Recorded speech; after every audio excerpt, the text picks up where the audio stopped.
gente, eu sou a Bela, eu sou professora de literatura e eu tô aqui para falar de nada mais e nada menos que literatura.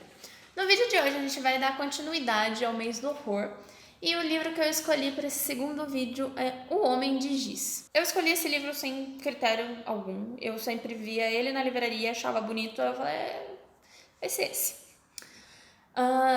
C.J. Tudor é uma escritora inglesa de 47 anos e o romance de estreia dela foi O Homem de Giz, que foi publicado em 2018 aqui no Brasil pela editora Intrínseca. A Tudor passou 10 anos da sua vida tentando publicar seus livros e ela foi ignorada várias e várias vezes, até que, enfim, ela conseguiu publicar O Homem de Giz.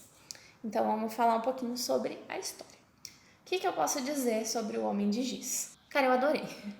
Diferente de You, que eu já tinha assistido a série, eu já conhecia mais ou menos a base, né, da história, eu não sabia nada sobre O Homem de Giz.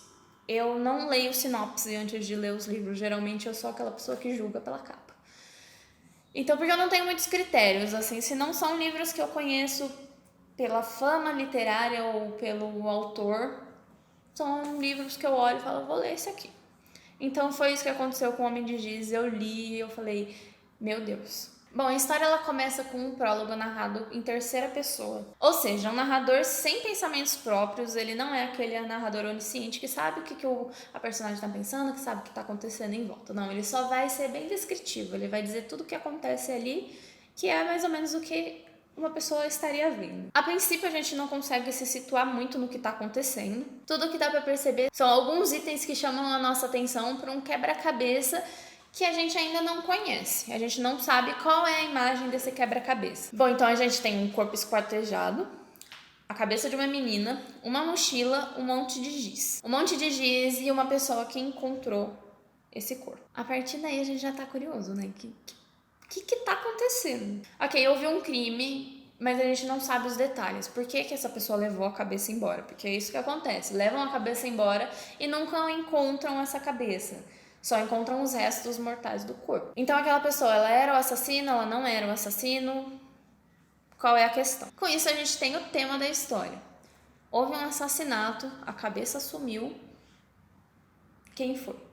Porém, ao invés de manter esse ritmo com a narrativa, a história nos oferece um outro ritmo, ela oferece um outro ângulo do que está acontecendo. Nós somos apresentados então a outro tempo, o que seria o presente do ano de 2016 com a narração em primeira pessoa. No narrador personagem Ed. O Ed nos conta que pretende começar a história onde ela deve começar, no começo. Porém, nem ele sabe dizer quando as coisas se iniciam. É 2016 e ele nos introduz a um episódio que aconteceu no passado. Algo que aconteceu quando ele ainda era criança. E que também foi o dia em que ele conheceu o Sr. Halloran, que é um homem albino que se tornou professor na escola que ele estudava. Nesse episódio, o Ed está numa feira com os amigos dele quando ele perde a carteira. Então ele fala assim, gente, vai lá no brinquedo que eu vou procurar a minha carteira lá perto da barraca do cachorro-quente, que foi onde eu me lembro de ter usado a carteira. E a barraca do cachorro-quente, ela fica na frente do Twister. Crianças de hoje,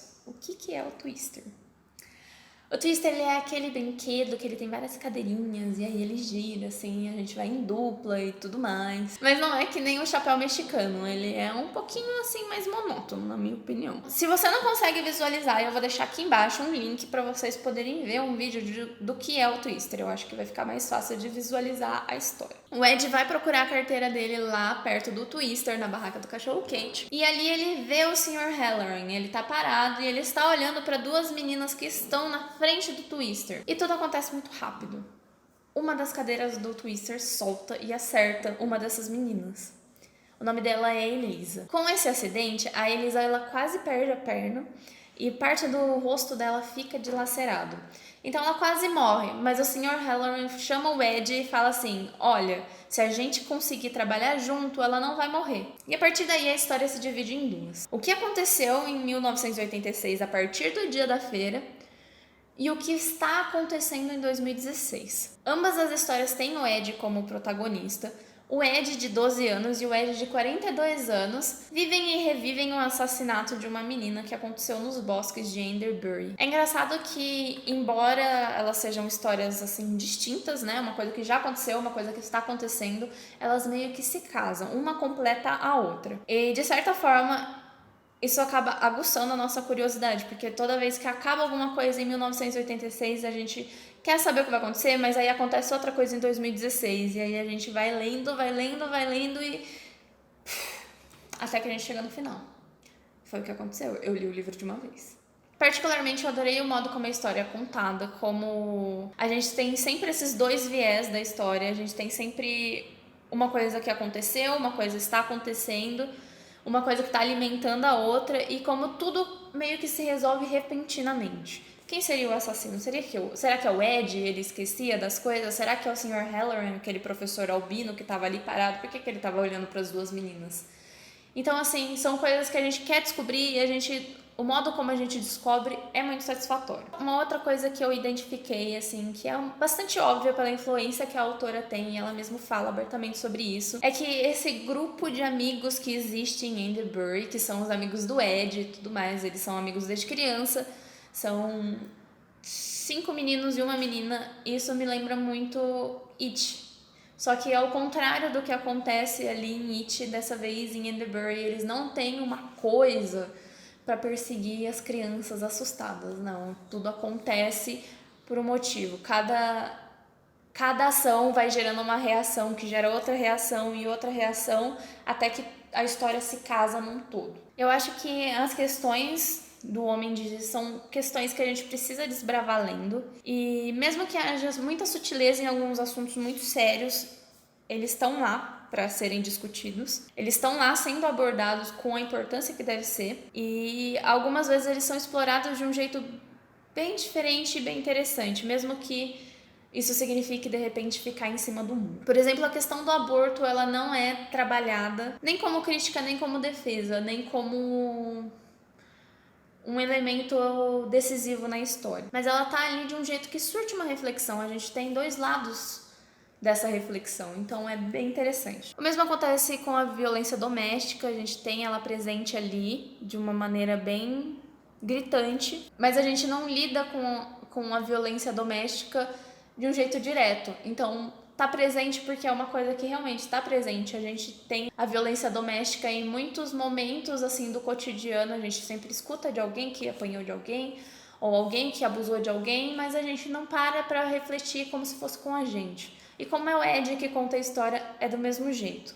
Mas está ali, então, assim, são coisas que eles oferecem a reflexão, e aí o que você vai fazer com essa reflexão depende apenas de você como leitor. Eu realmente gostei muito do livro, eu gostei de cada uma das surpresas que eu tive, a narrativa é bem gostosa, o enredo prende a gente, desde a primeira página a gente já quer saber o que aconteceu, e não sei, gente, se vocês vão ter que ler também. Mas me contem, assim, quem já leu O Homem de Giz, me conta o que vocês acharam. Quem não leu, me fala se vocês vão ler, por favor, leiam. Eu comprei o meu livro digital pela Amazon. Eu indico que vocês também comprem. Se você não tem intenção de comprar o livro físico, compra o livro digital. Vale muito a pena. E assim, também indico que comprem o livro físico, porque é uma edição muito bonita, ele é muito bonito. As páginas têm um ladinho preto, assim, eu gostei muito da arte. Eu quero comprar, inclusive. E bom, gente, esse foi o vídeo de hoje. Eu espero que vocês tenham gostado. Se vocês gostaram, clica no like. Clica no botãozinho para seguir a gente e acompanhe as próximas histórias que eu vou contar para vocês. O mês de outubro ainda não acabou, então nós teremos mais um livro para falar sobre o Halloween. E é isso, vejo vocês na próxima.